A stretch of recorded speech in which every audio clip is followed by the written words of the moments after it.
안녕하세요. 국어교사 박전현입니다. 자, 제 강의를 들으시는 분들은 제 채널을 구독해 주시고 공감해 주시면 고맙겠습니다. 자, 오늘 박재삼 시인의 현대시 추억에서입니다. 자, 어머니에 대한 추억인데요. 자, 어머니의 아픈 추억 이야기입니다.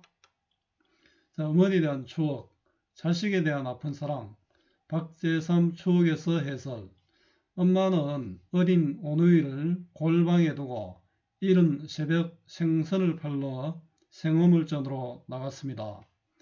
해가 다 진 저녁까지도 팔지 못하고 돌아오는 길, 하늘의 별을 바라보며 차가운 골방에 있을 남매 생각에 달빛 받은 옹기들처럼 엄마의 눈이 반짝였습니다. 그것은 힘들고 아팠던 엄마의 가슴에서 흐르는 눈물이었습니다. 제가 늘 강조하는 것이 국어는 외우는 것이 아니라 원리를 이해하는 것입니다. 따라서 본문 중심의 공부가 필요합니다. 요약시 보고 문제만 푸는 공부는 실패합니다. 국어는 정답을 찾는 것이 아니라 주어진 상황에서 알맞은 답을 찾는 것 꼭 기억하세요. 이해의 배경입니다. 이 시는 가난했던 어린 시절을 회상하며 힘겨운 삶을 살았던 어머니의 한과 슬픔을 향토적인 시어와 감각적인 이미지를 사용하여 그리고 있습니다. 자, 이 시는 시적 대상의 변화, 어머니, 오누이, 어머니에 따라 시상을 전개하는데 1, 2연에서는 어머니의 고달픔을 은전만큼 손 안 닿는 한으로 형상화하고 3년에서는 엄마가 돌아오기를 기다리는 오누이의 슬픔을 머리 맞댄 골반과 손 시리게 떨던 것과 같은 표현으로 나타낸 후 4연에서는 집으로 돌아오는 어머니가 별을 보고 느꼈을 심정을 간접적으로 표현하고 있습니다. 진주장터 생어물전에는 바다 밑이 깔리는 해다진 어스름을, 우름매의 장사 끝에 남은 고기 몇 마리의 빛바라는 눈깔들이 속절없이 은전만큼 손 안 닿는 한이던가, 우름매야 우름매, 별밭은 또 그리 멀어 우리 오누이의 머리 맞댄 골방 안 되어 손시리게 떨던가 손시리게 떨던가. 진주농강 막다 해도 오면 가며 신새벽이나 별밭에 보는 것을 우름매의 마음은 어떠했을꼬. 달빛 받은 옹기전의 옹기들같이 말없이 걸성이고 반짝이던 것인가. 박재삼 추억에서. 자, 진주장터 생어물전에는, 진주장터 생어물전은 공간적 배경이죠. 생어물전은 생선 가게인데 이 생어물전이 어머니의 생활 터전이다, 그죠? 바다 밑이 깔린 해다진 어스름을. 자, 바다 밑이 깔린 해다진 어스름은 시간적 배경이죠. 해가 진 때니까 어둡고 스르스르한 예상적 분위기를 나타냅니다. 자, 쓸쓸한 저녁 무렵 진주장터. 자, 배경입니다. 울 엄매의 장사 끝에 남은 고기 몇 마리의 울.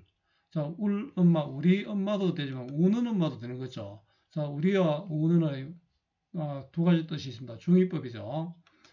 자, 장사 끝에 남은 고기 몇 마리의. 자, 이 고기는 팔리지 않고 남은 고기죠. 장사를 할 때는 다 팔아야 되잖아요. 못 팔았으니까 또 생활은 더 어렵겠죠. 그래서 어려운 생활을 뜻하고요. 빛바라는 눈깔들이 속절없이, 빛바라는, 저거 오해하면 안 됩니다. 빛나는이 아니라 상해가는 생선의 눈빛입니다. 자, 빛바라는 눈깔들 시각적 심상이죠. 속절없이는 어쩔 수 없이. 자, 어쩔 수 없이, 어쩔 수 없다는 것은 처량하고 또 한이 담기겠죠. 눈깔은, 눈은, 고개 눈은 둥글잖아요. 눈의 둥근 이미지가 뒤에 은전으로 연결됩니다. 그리고 둥글다는 유사성에 의해서 눈깔들이 은전으로 연결됩니다. 은전만큼 손 안 닿는 한이던가. 자, 은전. 은자는 돈이죠. 자, 은자는 엄마가 가지기 어려운 것이죠. 돈은 엄마가 가지기 어려운 것이잖아요. 손 안 닿는 한이든가. 자, 상하는 고기나 은자는 엄마가 마음대로 할 수 없어서 한이 됩니다. 고기를 다 팔았으면 한이 슬프지 않잖아요. 돈이 있어도 또 슬픔이 줄겠죠. 자, 여기 보면 한이든가, 한이다가 아니고 한이든가 단정적 표현이 아니고 의문형으로 의미를 강조하고 있죠. 이 마지막 구절도 그렇습니다. 울엄매야 울엄매. 자, 울은 방언인데요. 울엄매야 울엄매는 이거는 방언이잖아요. 이 방언이 쓰이면 토속적이고 향토적인 정감을 가지게 됩니다. 이 울다는 자 울다의 어간이잖아요. 울다의 어간이 울이니까요. 연결된 어머니의 삶에 대한 예상감을 강조한다는데 왜냐하면 울은 우는도 되고 우리도 되잖아요. 자, 생선을 다 팔지 못한 어머니의 한입니다. 별밭은 또 그림으로 별밭은 별이 빛나는 밤 이런 이야기도 있는데요. 어머니가 오는 길 바라보는 별이죠. 또 별도 하나가 아니고 여러 개의 별이 있다 그죠? 이 별밭은 희망, 밝음을 상징합니다. 근데 그게 멀리 있다 옵니다. 별밭은 또 골방과 대조되는데요. 자, 이 별밭이 멀리 있다. 별밭이 멀다는 희망을 가지기 어렵다. 어렵다는 어려운 생활이죠. 우리 은우의 머리 맞대면 골방이 안 돼요. 자, 요 별밭은 희망인데 골방은 절망이죠. 희망이 없죠. 그래서 이제 별밭과 골방은 대조된다 했습니다. 아이들이 있는 곳이고 이 골방은 가난한 삶의 상징입니다. 손시리게 떨든가 손시리게 떨든가 일단 반복법이네요. 자, 손시리게 떨든가 손시리게 떨든가 손시리게면 춥잖아요. 그 가난과 추위 속에서 떨었던 시절을 촉각적 심상과 반복적으로 나타내겠습니다. 손시리다는 촉각이죠. 자, 요 손시리게 떨던가는 형식상의 주체는 별밭인데 실제 주체는 어머니가 아마 온이를 생각하면서 이렇게 손시리게 떨었겠죠. 온이를 생각하는 마음, 어머니의 한 안쓰러움이죠. 차가운 골방에서 엄마를 기다리는 온누이. 자, 안쓰럽습니다. 진주남강 말다해도 오명가명, 오며 가마가 아니고 오명가명 했으니까 좀 운율감이 느껴지죠. 오면서 가면서 즉 시장과 집으로 가며 명을 사용해서 운율감을 만들고 있습니다. 신새벽이나 밤빛에 보는 것을 자, 신새벽이나 밤빛에 보는 것은 그는 이른 새벽에 장사하러 가고 또 장사 마치고 오는 길이죠. 장사를 위해 떠나는 고달픈 새벽 또는 늦은 밤에 보는 것을 보니까 아마도 모르겠죠. 진주남관도 새벽이나 밤에 보는 어머니의 고달픈 하루가 담겨 있습니다. 우리 마음은 어떠했을까? 우리 마음은 슬펐을 것이다가 아니고 어떠했을까? 의문형으로 끝을 내었죠. 의문형으로 힘들었을 엄마에 대한 안타까움을 강조하고 있습니다. 달빛 받은 옹기전의 옹기들같이 자, 달빛 받은 옹기들같이 직유법이네요. 옹기는 어머니의 눈물을 비유하고 있잖아요. 직유법이고요. 옹기같이 눈물이 반짝였을 것이다. 자, 시각적 형상화를 했죠. 자, 직유법이 쓰였고요. 말없이 글썽이고 반짝이던 것인가?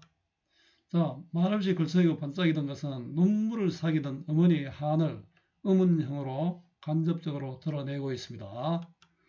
자, 어머니 한과 눈물입니다. 자, 자유로운 형식의 자유시고요. 개인의 마음을 담은 서정시입니다. 또 운문시죠. 성격은 회고적이고 옛날에는 회성했잖아요. 예상적이고 또 향토적입니다. 방언이 쓰였죠. 사투리가 쓰였습니다. 주제는 한스러운 삶을 살다간 어머니에 대한 회상, 자식을 위해 희생하던 어머니를 추억하고 그리워함. 자, 어머니의 한스러운 삶 회고입니다. 자, 특징은 토속적 언어, 구체적 지명과 방언, 사투리를 사용했죠. 토속적 언어를 사용하여 향토적 정감을 일으켰습니다. 시각적 이미지와 촉각적 이미지로 슬픔의 정서를 표현했습니다. 빛나는 독도 있었고 손실이라는 촉각적 이미지도 있었죠. 감정의 절제를 통한 한의 정서 형상화. 자, 감탄형, 의문형 의미 사용과 감정의 절제를 보여주고 있고요. 시어와 동사구조의 반복을 통한 운율 형성을 보여줍니다. 자, 각연의 내용과 정서를 한번 정리해보자 인데요. 1년은 진주장터에서 고기를 파는 어머니의 모습인데 서럽죠. 3년은 엄마를 기다리는 온유의 모습, 안쓰러움과 또 엄마의 한이 담겨 있습니다. 자, 4년은 어머니의 마음은 바로 한이죠. 다음 19의 상징적 의미를 말해보자입니다. 은전은 돈이죠. 화자나 어머니가 소유할 수 없었던 돈. 별밭은 화자를 포함한 오누이가 소망하는 세계입니다. 희망의 세계죠. 글썽이고 반짝이던 것은 어머니의 한이 담긴 눈물입니다. 우리 엄매의 마음은 어떠했을까에 담긴 화자의 정서는 안타까움이죠. 힘들고 고단했던 삶을 살았던 아이들을 생각하는 어머니 마음에 얼마나 또 엄마도 안타깝겠습니까? 남강을 신새벽에나 밤빛에 보는 이유는 생선을 팔기 위해 새벽에 집을 나서고 밤늦게야 돌아왔을 것이기에 이렇죠. 어머니의 한을 시각적으로 나타낸 것은 장사 끝에 남은 고기 몇 마리죠. 또 빛바라는 눈깔들이 있고요. 달빛 받은 옹기들이 그렇습니다. 자, 오늘 박재삼 시인의 추억에서를 공부했는데요. 오늘 이 수업이 여러분들에게 조금이라도 도움이 되었으면 좋겠습니다. 수고 많았고요. 오늘도 고맙습니다.